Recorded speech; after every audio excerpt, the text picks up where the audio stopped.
अगर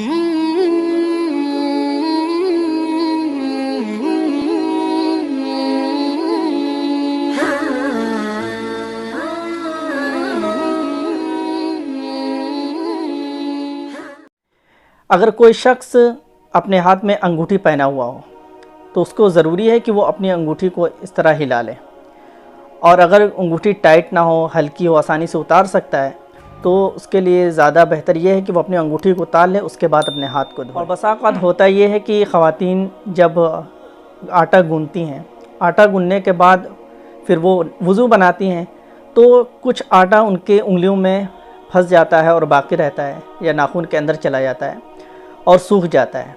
और जब वो वज़ू बनाती हैं इसी तरह, और वज़ू बनाने के बाद अगर किसी की नज़र पड़ती है कि मेरे हाथ में आटा लगा हुआ है, तो उनको घबराने की ज़रूरत नहीं है। ऐसा नहीं है कि उनको दोबारा फिर से वज़ू बनाना पड़ेगा, नहीं, बल्कि जिस हिस्से में आटा लगा हुआ है उसको हाथ से छुटाएं, फिर उस हिस्से को धो लें तो हमारा वज़ू सही हो जाएगा।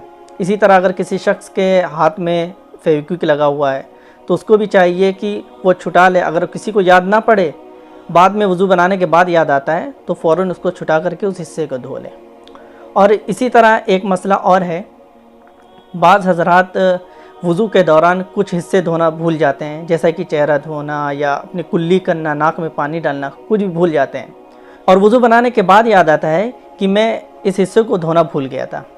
तो उनको भी घबराने की ज़रूरत नहीं है, उनको शुरू से वज़ू बनाना नहीं है, बल्कि जब वज़ू मुकम्मल हो जाए और उसके बाद याद आए कि मैंने कुल्ली नहीं किया है या नाक में पानी नहीं डाला है, तो वो वज़ू के बाद कुल्ली कर लें, नाक में पानी डाल लें, या चेहरा धोना भूल गया था तो वो चेहरे को धो लें बाद में। इसलिए कि इसमें तरतीब फ़र्ज़ नहीं है, बल्कि तरतीब ये सुन्नत है। अब आते हैं नवाक़िज़ वज़ू की जानिब, यानी किन चीज़ों से वज़ू टूट जाता है।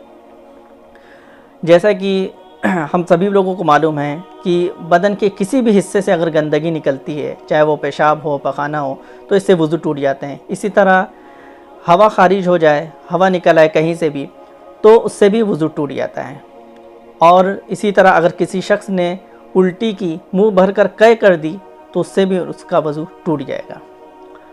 और एक बात और है इसमें, जो अक्सर लोग ज़्यादातर सवाल करते हैं कि अगर किसी शख्स को खून निकल आया हाथ से कि बदन के किसी भी हिस्से से, तो कितना खून निकलने पर उसका वज़ू टूटेगा। तो उनको ये सिंपल सी बात याद रखनी है, उनके जिस्म के जिस भी हिस्से से खून निकला है, तो देखना ये है कि वो खून उस ज़ख्म के दायरे से बाहर है या नहीं। मिसाल के तौर पर अगर आपके हाथ में इस साइड में चोट लगी हुई है या कोई खरोच लगी हुई है, अगर वो खून उसी दायरे में है, यानी उस ज़ख्म के अंदर है, कोई आपको फुंसी पुड़िया निकली हो, उस ज़ख्म के अंदर है, उस ज़ख्म को पार नहीं किया है, तो आपका वज़ू नहीं टूटेगा, अगरचे आपका खून ज़ाहिर हो रहा है। कभी कभी होता है कि हाथ में लाली पड़ जाती है और बज़ाहिर खून मालूम होता है लेकिन निकलता नहीं है। और इसी तरह कभी कभी जब ज़ख्म बढ़ जाता है तो अक्सर खून निकलता रहता है, लेकिन वो बहता नहीं है। अगर ज़ख्म से खून पान नहीं करता है तो आपका वज़ू नहीं टूटेगा। और इसी तरह अगर कोई शख्स नमाज में कहकहा लगाता है, हंसता है, तो उसका वज़ू टूट जाएगा। और अगर कोई शख्स दीवार पर टेक लगाकर सोता है तो उससे उसका वज़ू टूट जाएगा। और इसी तरह अगर कोई शख्स नींद में हो, वो सो गया हो, तो सोने से भी उसका वज़ू टूट जाता है। तो ये थे वज़ू के फ़र्ज़, सुन्नत, वाजिब और नवाक़िज़ वज़ू का मसला। और वज़ू के बारे में अगर आपको कोई सवाल हो, कोई मसला पूछना हो, तो कमेंट आप कर सकते हैं।